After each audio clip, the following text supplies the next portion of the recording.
Pans and Pioneers. Today I'm going to be making this 3-layer pumpkin layered coffee cake. So let's get started. Okay, we're going to do this pumpkin layer coffee cake. I've got sugar, butter.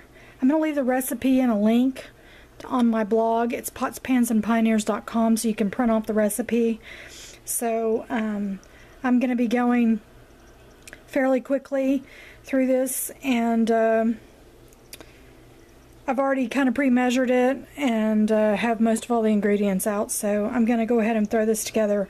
We're going to cream our butter and sugar together.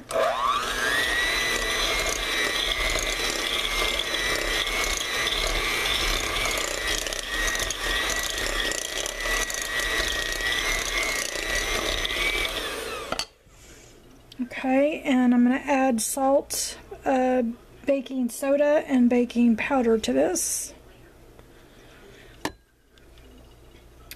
I'm going to add 2 cups of, no, let's do eggs first. So I'm going to add 3 eggs to this. And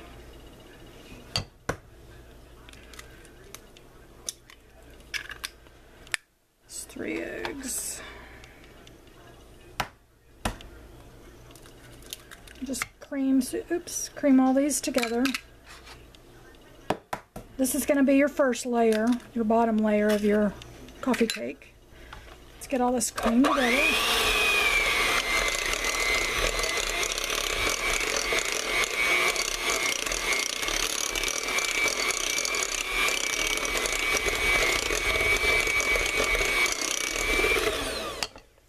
We're going to add 2 cups of flour.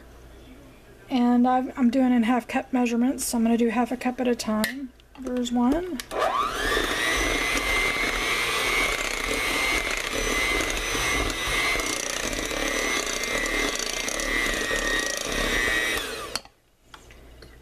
And this is just AP flour.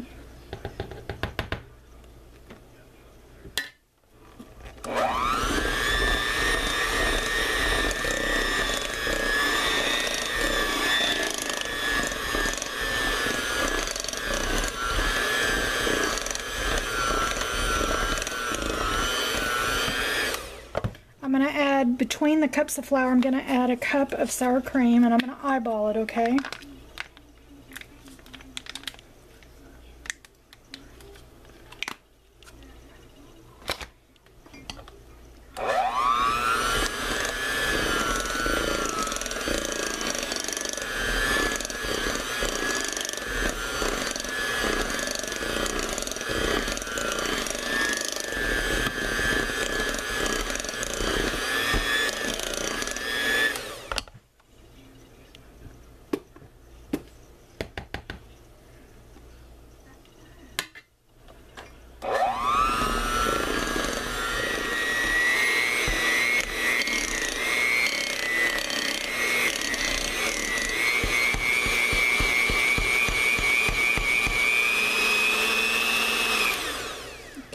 Now we're going to get this into our pan. Now I don't recommend non-stick pans, so prepare you a 9x13. Whether that means spraying it, flouring and shortening the bottom of the pan, you want to be able to lift the coffee cake out of the pan, whichever way you want to do that. I'm using aluminum this time. I rarely use aluminum, but I'm going to use aluminum this time because I'm carrying this with me to a ladies' event tomorrow, and I want to make sure that it's portable. So let me get my pan ready and we'll get it in the pan. I'm going to go ahead and do that now. It's okay. I'll just stir it in. It's not a big deal. If you ever forgotten something in a recipe, now's the time to add it before you put it in the oven, because I think everybody's done that before. Putting something in the oven and forgetting that you forgot an ingredient. Okay. I'm just going to put it in the pan.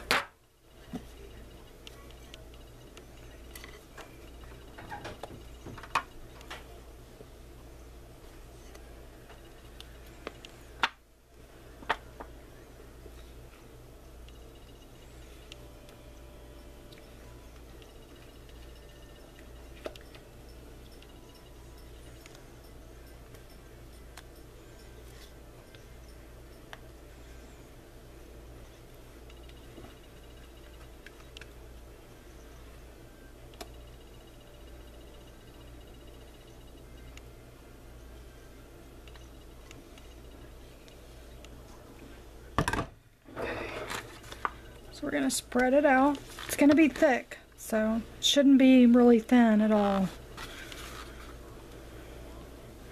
Coffee cake, remember, it's dense. So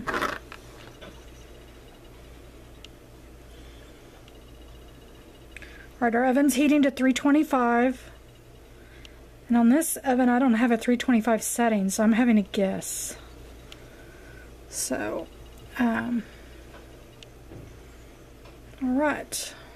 Now we're going to go on to the second layer. Okay, so now we're going to do the next layer. This is just some organic pumpkin puree. You're going to need a 15-ounce can. And put that in here.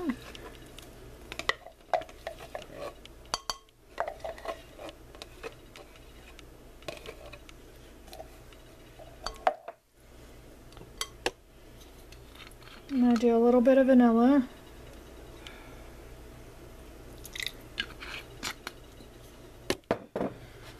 I'm going to do 2 eggs.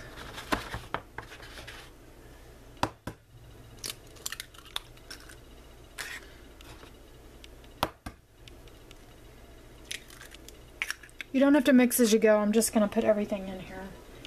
And we're going to put some ginger. We're going to do some cloves. Cloves goes a long way, just FYI. And then again with the pumpkin spice. We're going to put a little bit of salt. I'm going to say a pinch.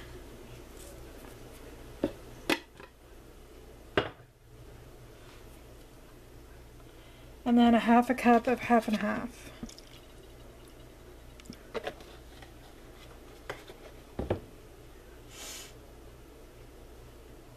Or you can use 1/4 cup of heavy cream, or 1/4 cup of heavy cream and 1/4 cup of regular whole milk. So this is going to be your second layer. What we're going to do is we're going to mix this up. So we'll be right back.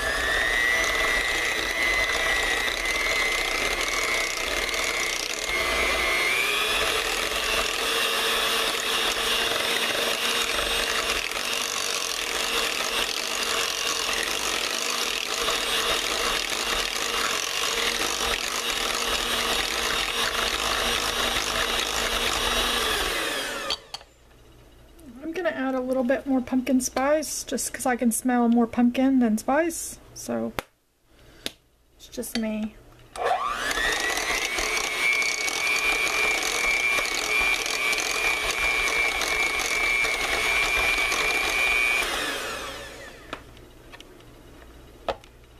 Okay, this is going to be our second layer, and then we'll move on to our final layer. Okay, so we have the first layer in the pan. Our oven is preheating to 325, and my grandmother's instructions say to pour this over the top. And what I find, sometimes the weight of the pumpkin kind of sinks in. So what I'm going to do is I'm going to spoon it, and then I'll pour the rest, and then I'll spread it. Because what I don't want to happen is it to sink in.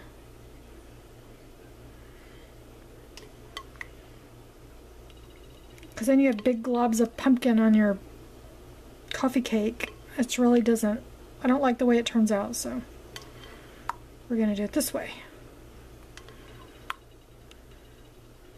And with the holidays coming, this is a great brunch item for those of you who have family over, or y'all want to set out coffee cake.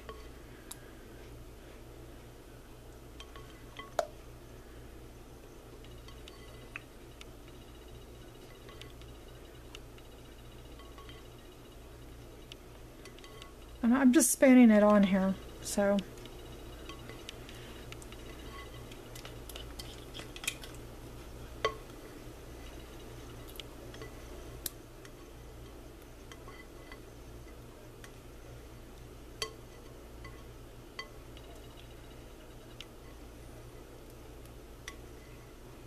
Now, her instructions say with the back of a spoon, but we're going to do it this way. The back of a spatula. We never listen to Grandma anyway, don't we? So, although we should. Okay. So that, I always hate leaving stuff in the bowl, don't y'all? Okay. Now, this is a second layer, and we're going to move on to our final layer. And I'll get everything ready for that as well. So we'll be back. Okay, our last and final layer is you're going to take a cup of light brown sugar, and I make my own brown sugar, and if you want to see the video on that, it's in my videos. You're going to take a cup, and I say a heaping, but you're going to take a cup of broken pecans. You could use walnuts if you wanted to. If you have a nut allergy, you could still use graham crackers in place of nuts, graham cracker crumbs in place of nuts. And a third a cup of butter. And we're going to make a little mess. No, I'm kidding. I'm going to make the topping that goes on the top. This is the last and final layer. Now listen, if you're on a diet, you don't want this recipe. But if you're on a diet and you have a cheat day, you can have a small piece of this. Or if you're not on a diet, you know, who cares? What's going to happen is these pecans are going to become candied on top of this coffee cake. If you know how to make another type of crumble, I know people do like oatmeal and stuff like that. You could even try that. This is just my grandmother's coffee cake, and it's something that we all look forward to. So I thought I would share it with y'all. It's all of her recipes are so emotional for me, and I don't know why. I get really emotional every single time I make something that she showed me how to make. And so, okay, so here's our 3-layer. This is our 3rd layer. And her instructions say, stir together the melted butter, brown sugar. Oh, we got to add some pumpkin spice in this, sorry. Pumpkin spice on every layer. So you're really getting it. Sprinkle the topping across the top of the cake. Well, you're not going to be able to sprinkle that on top of a cake. But what I can do is I'll just do it like that. So what's going to happen is this is all going to get candied as it heats up. And the nuts are going to sink in.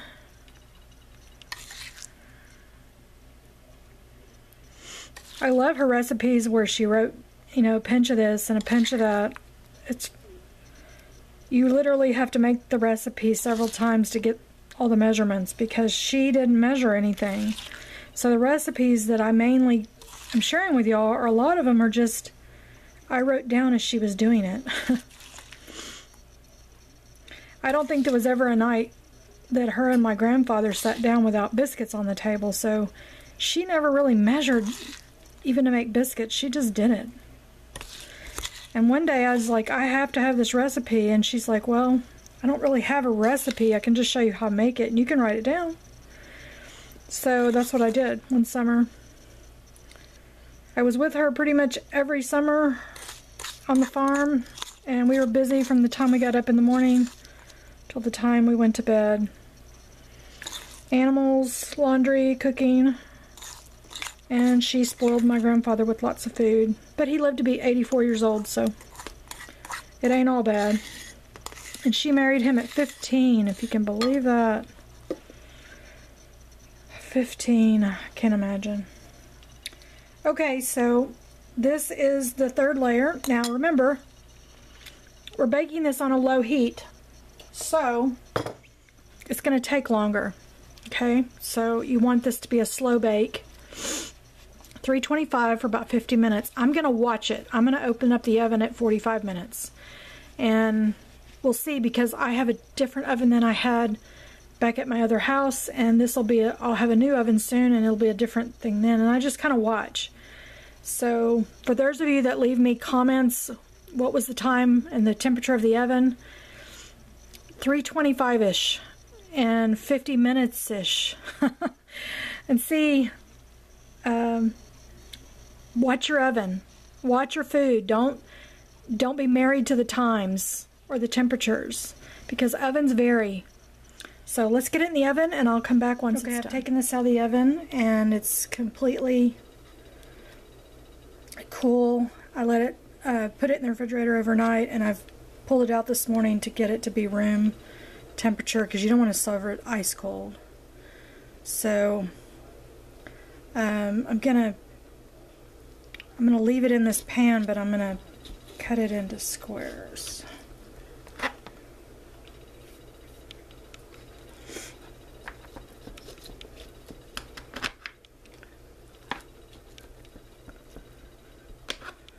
And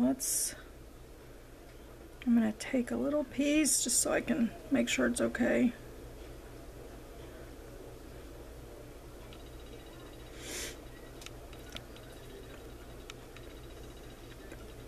Yum, coffee cake.